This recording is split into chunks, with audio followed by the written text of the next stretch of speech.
क्या आपने कभी खुद को ऐसी स्थिति में पाया है जहां आपने अभी अभी अपने दिमाग में भविष्य में होने वाली घटना को बनाना शुरू किया है, फिर उसके बारे में बुरा महसूस किया है? या हो सकता है कि आपके मन की गड़गड़ाहट इतनी तीव्र थी कि आपको आराम करने और कुछ भी सोचने के लिए एक पल भी नहीं मिल रहा था। शायद आप रात में भी विचारों को शांत करने के लिए संघर्ष कर रहे हैं और ध्यान लगाना आपके लिए एक असंभव उपलब्धि की तरह लगता है। यदि आपने इनमें से किसी भी प्रश्न का उत्तर हाँ में दिया है तो चैटर बुक आपके लिए एकदम सही एंटीडोट हो सकती है। इंसानी दिमाग की सबसे बेहतरीन शक्ति है चीज़ों की कल्पना करना। वास्तव में हम एकमात्र ऐसी प्रजाति है जिसमें आत्मनिरीक्षण करने की क्षमता है। यह हमारे जीवन की हमारी धारणा, हमारे निर्णय लेने की प्रक्रिया को बेहतर बनाने और अंततः विकसित होने में मदद करती है। हालांकि बहुत ज़्यादा आत्मनिरीक्षण एक ना रुकने वाले मन की बकबक में बदल सकता है और मन नेगेटिव सेल्फ टॉक और ओवर थिंकिंग में डूबने लगता है और यह हमें नीचे की ओर खींचता है। ये जानने के लिए कि अपनी अंदर की बकबक को अपने ऊपर हावी होने से कैसे रोका जाए और इसकी बजाय अपने दिमाग को अपने कंट्रोल में कैसे किया जाए, हम इस बुक के 3 सबसे इंपॉर्टेंट चैप्टर में पता लगाएंगे। चैप्टर फर्स्ट में हम जानेंगे हमारा दिमाग एक समय में बहुत सारी जानकारियों को प्रोसेस कर सकता है, इसलिए सुनिश्चित करें कि आप अपने दिमाग में सही मात्रा में जानकारियां फीड कर रहे हैं। चैप्टर 2 में हम जानेंगे कि चुनौतीपूर्ण समय हमारी सोच को धुंधला कर देता है, इसलिए समाधान है जूम आउट करना और एक नया दृष्टिकोण प्राप्त करना। चैप्टर 3 में हम देखेंगे पास्ट के बारे में बात करते वक्त आपको हर्ट होता है और इसके बारे में बात करना बहुत डिफिकल्ट है, इसलिए हम अपनी मानसिक प्रक्रिया के द्वारा इसे सुधारना होगा। चलिए विस्तार से एक एक करके इन चैप्टर्स को जानते हैं। Chapter first. पुस्तक के अनुसार इंसानी दिमाग एक बार में केवल 3 से 5 सूचनाओं को ही रख सकता है और यह तब होता है कि जब व्यक्ति के पास ऑप्टिमल पैरामीटर में सभी संज्ञात्मक कार्य होते हैं। चलिए मैं आपको बेहतर ढंग से समझाने की कोशिश करता हूँ। इस नंबर को ध्यान से देखिए 1256904 और अब इस नंबर को देखिए 1256904। अब इन दोनों के बीच कौन सा नंबर है जो याद रखना आसान है? नेचुरली इस वाले नंबर को याद रखना आसान होगा। ऐसा इसलिए है क्योंकि इस नंबर का स्ट्रक्चर 3 भागों में बटा हुआ है, जबकि ये नंबर भी सेम है, मगर ये नंबर सीधा लिखा हुआ था जिसमें कोई गैप नहीं है, इसलिए इसे याद रखना मुश्किल है। जैसा कि आपका मोबाइल नंबर, आप उसको भी भागों में बांटकर याद करते हैं, जैसे 954037, ना कि 95,40,000, इस तरीके से नहीं। इसलिए एक निश्चित समय में हम जो भी कार्य कर रहे हैं उन्हें बनाए रखने के लिए हमारा मस्तिष्क ऑप्टिमल कंडीशन में होना चाहिए, जिसका अर्थ है कि जानकारी प्राप्त करने और प्रोसेस करने के लिए पर्याप्त स्थान होना चाहिए। एक कंप्यूटर की तरह हमारा मस्तिष्क एक बार में लिमिटेड डाटा को संभाल कर काम करता है और यदि आप इसे जितना प्रोसेस करना चाहिए उसे अधिक फीड करते हैं तो संभावना है कि ये क्रैश हो जाएगा। ऐसा ही हमारे दिमाग के साथ होता है। अधिक सोचना, अफवाह और अंदरूनी बकबक हमारे दिमाग में अननेसेसरी डाटा को जल्दी से भर सकती है, जिससे हमारा माइंड ठीक से काम नहीं करेगा और इसको समझ नहीं आएगा कौन सी जानकारी इंपॉर्टेंट है और कौन सी नहीं।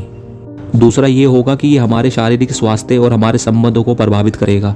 रिसर्च से पता चलता है कि जो लोग बहुत ज़्यादा अंदरूनी बकबक से निपटते हैं वो पुअर लिसनर होते हैं। वह ये भी नहीं जानते कि कब अपने दोस्तों और रिश्तेदारों के साथ ओवर शेयरिंग करना बंद करना है और इससे होता ये है वो अनकंफर्टेबल हो जाते हैं और रिश्तों को सुधारने की जगह उन्हें खराब कर लेते हैं। चैप्टर 2। कई बार हमारी मुश्किलों का समय हम पर भारी पड़ जाता है। यह समय हमें ऐसा महसूस कराता है कि हम जिन समस्याओं का सामना कर रहे हैं वो उससे कई बड़ी है जितनी हमें लग रही है। अतीत में आपके सामने आई कोई भी तीव्र चुनौती ले और याद रखें कि इसने आपको कैसा महसूस कराया।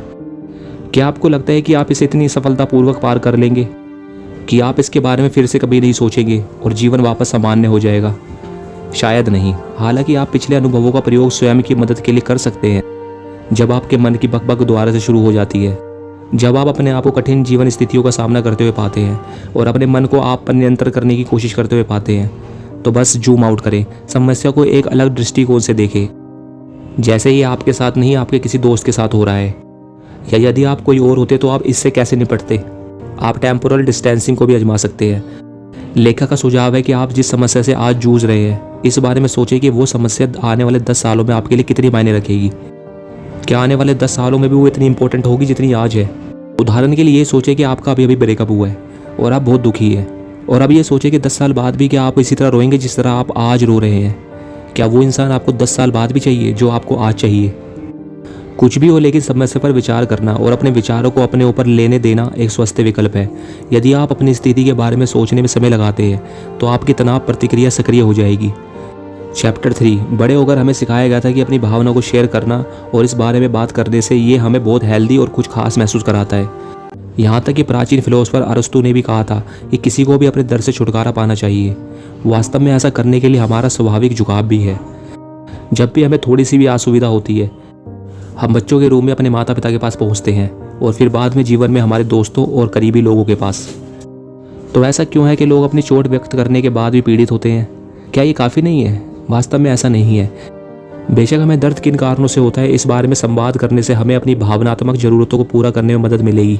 हालांकि लोग हमारे परिपक्वता की आवश्यकता पर बहुत कम ध्यान देते हैं, ना कि केवल सहानुभूति पर। हमारे दिमाग को भी ठीक करने की ज़रूरत है, ठीक उसी तरह जैसे हमारा दिल करता है। यानी कि क्या? समाधान। ऐसे लोगों को खोजें जो समाधान के साथ आ सके और आपको नए दृष्टिकोण प्रदान कर सके। कई बार हम अपनी समस्याओं में इस कदर फंस जाते हैं कि हमें कोई रास्ता नहीं सूझता।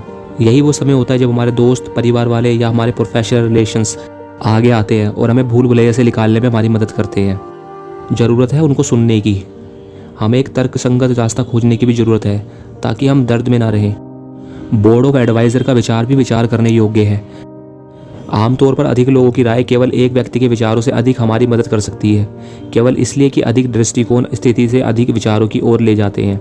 एक से अधिक स्थानों पर सहजता प्राप्त करने का प्रयास करें और प्रत्येक दृष्टिकोण से जो आपके लिए उपयोगी है उसे लें। आज की वीडियो में सिर्फ इतना ही। अगर आप मेरी सलाह माने तो ये एक बहुत बेहतरीन बुक है उन लोगों के लिए जो हर वक्त अपने दिमाग से लड़ते रहते हैं और मन की बकबक को रोक नहीं पाते। तो फिर मिलेंगे नई वीडियो के साथ। Thank you.